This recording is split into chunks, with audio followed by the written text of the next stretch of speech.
voluntário. Mensagem do dia 26/9/2005. Sonho. O pai fala: Santo Mestre, esta noite sonhei com a porta do sacrário. Estava com alguns rostos horríveis. E depois que o abri, ele estava completamente vazio. E havia algumas pessoas estranhas dentro da capela, olhando sobre o altar. Ali começou a aparecer sangue vivo em cima de uma almofada. O que significa, Senhor, esta visão? A presença de meu adversário está diante dos olhos das pessoas, só que não estão enxergando. Virando algumas páginas das Escrituras, pode-se encontrar o que significa tudo isto. Este é o tempo da abominação, tempo em que se vem tirando o que é mais sagrado, que é o sacrário, onde meu santo corpo sempre ali estava. Agora só estarei em todas aquelas que não o mudaram, nem o rito da Santa Missa. Nestas continuo vivo. A porta do sacrário, em que tu viste com rostos horríveis, esses são dos espíritos malignos que vêm se apoderando do que é meu. E a almofada com a mancha de sangue é o sangue desses que vem me traindo, que vem manchando com suas mãos sujas ao tocarem no vinho, que é para transformar em meu sangue depois da consagração. Conseguiste ver tudo isto para mostrar à humanidade pelo que estão fazendo de minha igreja. Nestas que vêm me desonrando, já não tem mais o meu santo corpo, mas apenas uma hóstia vazia, e dentro do cálice apenas uma gota de água e mais vinho. Para eles, isto quer dizer que o meu sangue só serve de bebida e que a gota d'água é só uma demonstração, onde junto à cruz derramei meu santo sangue e uma quantidade de água que saiu de meu santo corpo. Em toda esta versão que meus adversários vêm fazendo para comigo, o meu sacrário, o meu corpo e o vinho quase nada mais representam. O amor destas pessoas está sendo mais pelo dinheiro. Minha igreja vem se tornando num covil de ladrões. São pessoas que vêm vendendo sua alma ao diabo. Para esses, a palavra abominação é que Daniel errou nas escritas, como agora estas tuas, meu pequeno profeta. Diz a maioria deles que não passas de um visionário, um revolucionário que quer se aparecer, não sabendo eles que toda esta obra é santa e pura. Nos poucos que às vezes escreves errado, por não saberes como se escreve certo, aproveitam para pôr em defeitos. A Sagrada Escritura, para chegar ao ponto de ser publicada, também foi corrigida em muitas palavras, para deixar escrito certo. Hoje, ela vem sendo distorcida. Não mais é lida como deveria ser. Em poucas palavras que mudaram, da leitura já mudaram os sentidos. E a maior parte acredita nesta nova versão. Então, os sinais cada vez mais vêm aparecendo, pelo desprezo que estão dando a tudo, pelo que foi escrito desde os primeiros profetas até os meus apóstolos. Para eles não condiz pelo que escrito está. E tem alguns que vêm dizendo que não é nada pelo que escrito está, porque o Cristo de hoje é mais moderno, tudo perdoa e que o inferno não existe, para que todos possam gozar de toda a liberdade dentro de minha igreja. Afastarei todos esses de meu caminho o mais breve possível, enquanto que não venham a arruinar as minhas ovelhas que vêm me pedindo socorro. Jesus. Essa mensagem é muito forte também, como todas as outras, mas essa fala do que está acontecendo dentro da igreja. A presença de meu adversário está diante dos olhos das pessoas, só que não estão enxergando. Virando algumas páginas das Escrituras, pode-se encontrar o que significa tudo isto. Este é o tempo da abominação, tempo em que se vem retirando o que é mais sagrado, que é o sacrário, onde meu santo corpo sempre ali estava. Virando algumas páginas da Escritura, Jesus fala, né? E aqui no livro do Apocalipse, falando sobre a Babilônia, sobre as feras, no capítulo 17, versículo 14, diz: combaterão contra o Cordeiro, mas o Cordeiro os vencerá, porque é Senhor dos senhores e Rei dos reis. Aqueles que estão com ele são os chamados, os escolhidos, os fiéis. Quem é o Cordeiro? Jesus. Quem é Jesus? É o Santíssimo Sacramento do altar. É contra ele que estão combatendo, proibindo as pessoas de se ajoelhar, retirando o sacrário do centro da igreja. É isso que a fera faria. A fera e seus seguidores combaterão contra o Cordeiro, mas o Cordeiro os vencerá. E olha o que essa mensagem diz. E tem alguns que vêm dizendo que não é nada pelo que escrito está, porque o Cristo de hoje é mais moderado, tudo perdoa, que o inferno não existe. Olha o que diz no livro do Apocalipse também.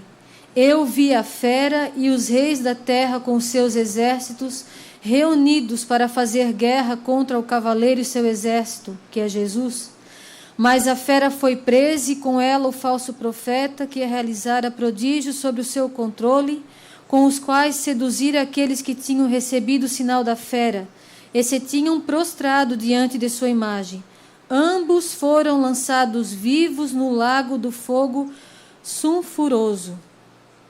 E também, no capítulo 20, versículo 10, o demônio sedutor delas foi lançado num lago de fogo e de enxofre, onde já estavam a fera e o falso profeta, e onde serão atormentados dia e noite pelos séculos dos séculos.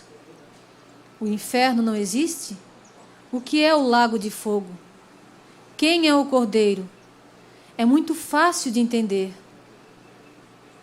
As pessoas não querem dar o braço a torcer, mas a verdade está aí para quem quiser aceitar, ainda dá tempo.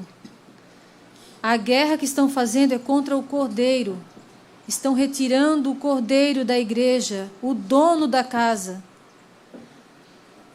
Sejam lógicos, qual é o dono de uma casa que vai aceitar viver do lado de fora? Vai aceitar viver num canto, se ele é o dono da casa? E se o dono da casa sai, quem é que avança? Não é o ladrão? Não é o assaltante? Não pode ser um assassino? E é isso que está acontecendo com a igreja. Tiraram o dono da igreja e quem está lá? As pessoas? Os devotos? Será que os devotos estão lá? Se o dono da casa não está? Esses são os verdadeiros fiéis? Não, esses são os traidores. Muita gente acha que o profeta era muito, assim, forte nas palavras, ele era muito duro. No livro de Dom Bosco, também que eu estava lendo essa semana, ele fala: como não se pode imaginar coisa mais santa e mais preciosa do que o corpo, o sangue e a alma e divindade de Jesus Cristo? Assim, ao assistir à missa, você deve estar convencido. Deve estar convencido que faz a ação mais santa e gloriosa aos olhos de Deus e benéfica para a sua alma. Olha o que Dom Bosco escreveu. O triste fato de vermos tantas pessoas voluntariamente distraídas, sem modéstia, sem atenção, sem respeito, de pé, olhando para cá e para lá, fazem-nos pensar que não assistem ao divino sacrifício como Nosso Senhor e São João, e sim como os judeus, crucificando outra vez Nosso Senhor, com grande escândalo para os companheiros e desonra para a nossa fé. Vocês estão desonrando a Igreja Católica. Os padres que dizem que tem que ser obediente aos bispos, vocês estão desonrando a Igreja. Assistindo a missa de pé, sem modéstia, sem atenção, fazem missa show, missa sem o sacrário, missa sem respeito. Isso é uma desonra. Vocês não estão obedecendo ao bispo, vocês estão desonrando a Deus. E isso vai ser cobrado. É isso que a fera que está no Apocalipse ia fazer. Guerra contra o Cordeiro. E quem é o Cordeiro? É o Santíssimo Sacramento. Esse que vocês tiraram da igreja. E como o padre Geraldo estava contando para nós essa semana, quando ele ainda estava lá na igreja, ele tentou colocar o sacrário para dentro de novo, e os fiéis, aqueles que se dizem devotos, que vão à missa todo dia, foram reclamar para o bispo, porque o sacrário tinha voltado para o centro da igreja. Esses são, sim, como judeus, crucificando outra vez nosso Senhor. Esses estão desonrando a igreja. Não adianta dizer que o profeta não era católico, a família dele é herege. Quem é herege?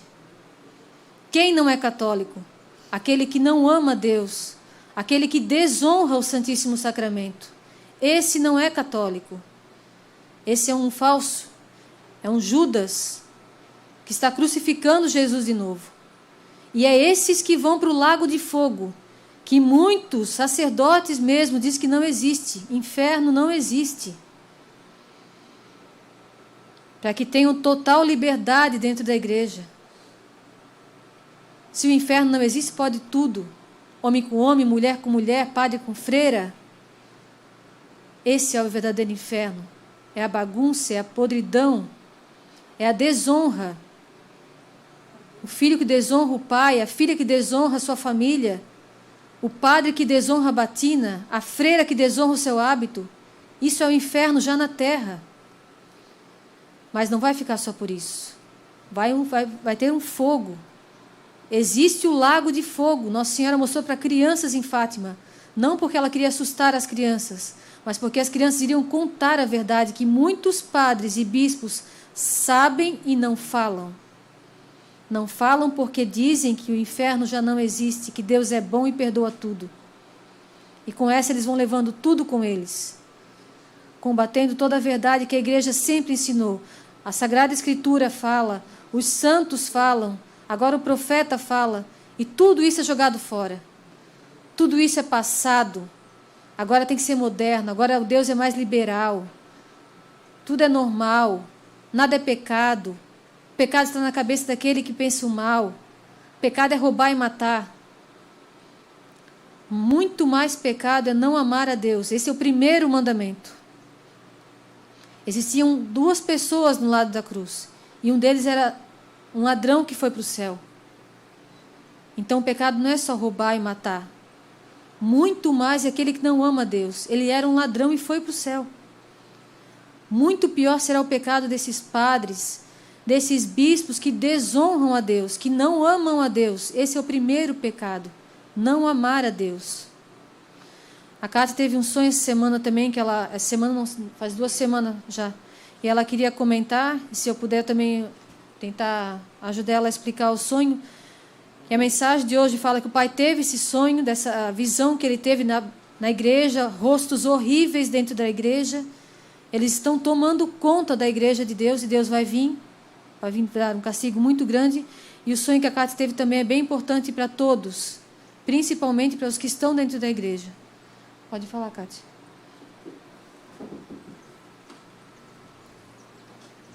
Bom, primeiramente, eu quero explicar que já faz umas 2 semanas que eu tive essa visão no meu sonho.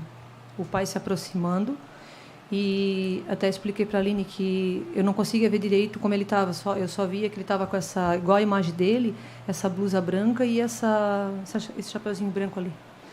E a parte de baixo era escura, então era uma calça escura. Ele estava sem estola, estava só assim. E ele se aproximou e falou para mim, e eu fiquei com falei para a Aline e para a Lela, mas ficou só entre nós 3 ali, e eu não senti desejo no meu coração de passar adiante. Então, eu fui fazendo as minhas coisas, me distraindo, achando que não era para falar. Só que quando chega o momento, eu acho engraçado assim, que na nossa família assim, não é tudo que a gente tem em sonho, ou revelação, ou sei lá, alguma coisa que acontece, que nós temos que de imediato falar. Então eu respeitei esse tempo porque eu não senti vontade de falar. Só falei para elas, expliquei e vi esse sonho muito vivo. E de uns dias para cá, isso ficou me martelando dentro de mim, eu fiquei incomodada, e a gente fica naquela ansiedade, aquela angústia, se não sabe se fala ou se não fala, porque a gente não quer errar aqui, sabe? A gente não quer falhar. O Pai nunca levou essa obra na brincadeira. A gente tem o maior respeito por tudo o que acontece aqui, o que acontece aqui o tempo todo, a que ponto que chegou essa obra. Então jamais nós, os filhos, vamos usar desse meio de comunicação ou qualquer outro meio para estar enganando o povo, porque a Deus ninguém engana. E eu tenho certeza que Ele calaria a nossa boca de alguma forma para não atrapalhar essa obra que é tão pura. Então eu fui respeitando esse tempo, fui respeitando e fui me distraindo com várias coisas para esquecer esse sonho. E isso ficou martelando hoje mais forte, pedindo que eu falasse no programa. Daí eu ainda fiquei me questionando, meu Deus, mas por que o programa? Porque, querendo ou não, é um meio de comunicação onde eu posso falar abertamente para todos entenderem, para não sair de ouvido em ouvido e sair ainda o sonho distorcido. Então eu falo uma vez só, sendo que eu falei antes só para Lélia e para Aline, né? Mas ninguém da família. Então foi assim, o pai se aproximou e ele disse, chegou o tempo, a conta está encerrada. Eu vou usar das minhas palavras, porque eu não vou falar exatamente como é o linguajar de lá, porque eu não consigo explicar. Lá é uma disciplina, existe um jeito de falar que a gente nunca vai conseguir chegar lá, porque ainda nós estamos nessa carne aqui. Então, eles usam umas palavras assim muito reta, muito, sabe? São pessoas assim, não sei, não é como a gente. Então o pai se aproximou e falou, chegou o tempo, agora é a hora de cobrar tudo aquilo que, para quem está dentro da obra, achando que vai ficar assim como está, porque nada acontece comigo, eu faço uma coisinha erradinha aqui, um errinho ali. Chegou a hora da cobrança. E eu falava assim, meu Deus, pai. E ele disse que vai ser violento. O que vai acontecer vai ser violento. Faça um exame de consciência rápido, cada um de nós, e eu já estava fazendo em mim, porque não é por eu estar aqui que eu estou toda cheia de orgulho e pretensão que eu estou passando isso para as pessoas e eu já via tudo aquilo para mim. Eu disse, meu Deus, onde é que eu estou errando? Eu já fiquei assim toda nervosa, e já vai fazendo um pente fino que eu fazia em mim, e toda hora pedindo, meu Deus, pai, vai me ajudando. E ele não veio como um pai, eu tratava ele como pai porque eu via meu pai. E ele não era como um pai, ele era como um mensageiro dando esse recado. E ele foi assim muito direto, muito reto, não tinha tropeço nas palavras, era muito preciso, era muito sério. E eu falava, meu Deus, pai, meu Deus, eu queria me agarrar nele, eu estava morta de medo, porque não se mostrava o que era, só que é uma coisa muito grave, muito séria. Então é para se ver, principalmente as pessoas que já têm casos na família, que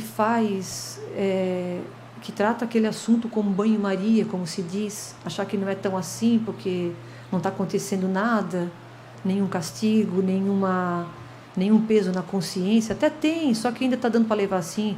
Arrume a tempo, porque o que vai vir não é brincadeira. Eu senti pavor só da expressão, não vi, não foi detalhado assim, mas eu senti pavor só na expressão. E as pessoas que já estão entendendo o que eu estou falando, é a hora de mostrar a nossa caridade. Então, acabou sobrando para todo mundo.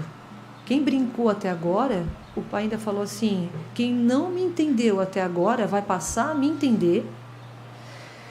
E tem uns que vão se revoltar, porque de repente achava que não era tão assim e vai se deparar com coisa grave. E tem uns que vão se humilhar. Vai ser o tempo da misericórdia mesmo, vai ter como se fosse uma breve chance, vão dizer. A pessoa vai ter um rápido exame de consciência, ela vai lembrar tudo que viu, que ouviu, ela vai ter. Só que ela tem que ser decisiva, não tem meia escolha. E aquelas outras pessoas que acobertaram certos assuntos, elas vão padecer junto, elas vão ter que arcar com as consequências, Tipo, se tem alguém da família fazendo coisas erradas, pai, mãe, irmão, encobre, eu acho que não é tão... Vai arcar com as consequências, porque quando era para fazer ou falar, não fez. Então vai ver a coisa acontecer e vai ter que ser caridoso, porque sabia da verdade e agora vai ter que ser um pouquinho mais assim caridoso, vai ter que dar uma atenção especial. Ali Deus vai trabalhar também. Então tem várias formas assim que foi apresentado que vai ser posto uma coisa muito séria e vai ter que todo mundo entender do seu modo, pedindo ali para Deus ajudar a entender aquela situação. E depois eu fiquei ouvindo assim muito murmúrio, muita lamentação, muita reclamação. Não via pessoas, eu só via assim um blá blá blá, uma gente chata falando e uma lamentação, era uma coisa enjoada, uma coisa que... Ai, uma vontade de se afastar, sumir dali. Mas assim, era muita gente pedindo ajuda, uns se compadeciam, ajudavam, davam o seu melhor. E eu via assim como se fosse o nosso povo, alguns que estão no caminho da oração e interpretam já algumas situações assim que andam acontecendo, são pessoas que têm paciência, sabe, com aquele filho, já é como se tivesse assim, meio que se ensaiando, sabe, essa situação, a pessoa está se ensaiando já, então quando ela chegar naquele ponto crítico, ela vai saber sobressair naquela situação, porque ela já vem um tempo ensaiando aquela situação chata que anda acontecendo. Outros vão ficar totalmente sem direção, vai ficar é uma confusão, é uma coisa assim. Só sei que o pai deu esse recado, eu achei bem forte, fiquei preocupada por mim, pela minha casa, claro, minha família, meu marido, meus filhos. E a hora é essa, gente, é alguma coisa que temos que estar mais forte na oração, preparado. E daí eu também achei preocupante quando eu lamentei falando assim, pai, meu Deus, pai. Ele disse, não adianta mais pedir para ele, não tem mais como interceder para ele. É uma coisa que vai ser uma coisa assim entre a pessoa e Deus. É uma coisa íntima, particular. Não tem mais esse apoio que a gente busca há tanto tempo. Vai ser uma coisa muito bárbara. É isso. Isso já vem sendo anunciado em Garabandal também. Vai vir um aviso e vai ser o juízo particular. Cada um vai ter o seu... Porque ia chegar um momento que não adiantava mais pedir para ele. Né? Era direto com Deus. Mas assim, a gente também tentar entender um pouco que quando acontecer isso, né? Porque por enquanto o senhor vai pensar, já estão falando que não precisa mais pedir apoio dos santos, assim, isso quando o momento acontecer, cada um ninguém vai poder fazer mais nada, é direto com Deus, né? Não adianta gritar. Não vai existir mais intercessão de ninguém, né? Tá bom.